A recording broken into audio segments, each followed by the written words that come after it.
course, to develop an awareness of the potentially negative consequences of a greater Chinese influence in the region, and I think that is important as well.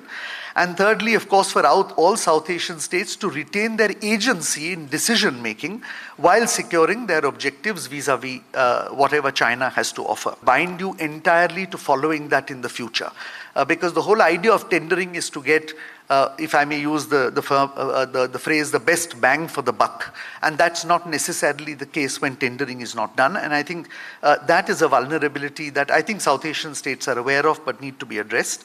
The third, undoubtedly, is the weakening of civil society institutions, because we are all democracies. The media in all our countries are free to publish, to be critical of the government, and so on and so forth.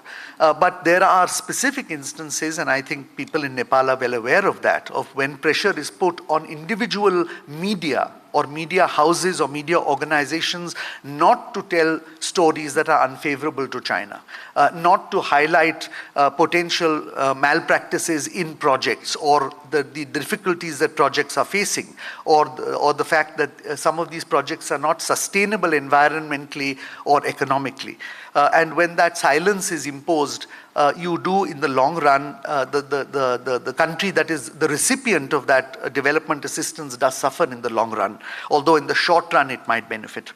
And fourthly, I think, and there is a panel on this, and I'm very glad that there is a panel on this, is the influence operations done through third countries, which is increasingly a focus that we need to understand. We are moving beyond that very crude way of actually using print or audiovisual media to influence events in another country. China is very systematically using digital means, and this is a very long-term development where they actually get into the social media in countries at a time when nothing is happening, introduce ideas into that, so that when the moment comes for them to do something, it looks as if it is the citizens of those countries themselves that are bringing these ideas forward. And there is plenty of very good data and information, including two recent reports by the RAND Corporation and Microsoft, by the way, on how this is being done in a very, very sophisticated manner by China.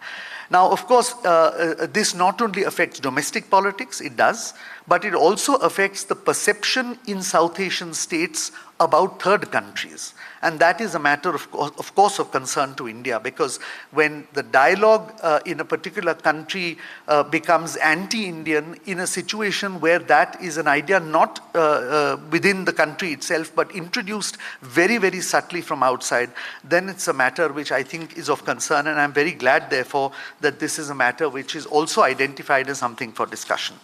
I just want to conclude by saying I think there are very encouraging green shoots that I also see. First of all, I see in the region a greater awareness of the pitfalls of going in for big infrastructure projects without a due diligence being done and without tendering, or at least parts of it being tendered.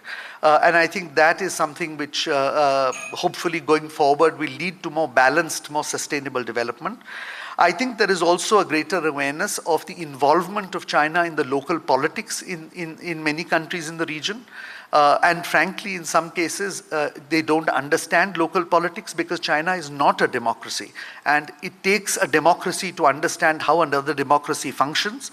Thirdly, I think there is a better understanding of the gap between the promises that it makes, the billions of dollars that it claims it invests, and the delivery that it does. And I think in a number of South Asian states, a number of commitments that have been made on large projects have not actually materialized in the past several years.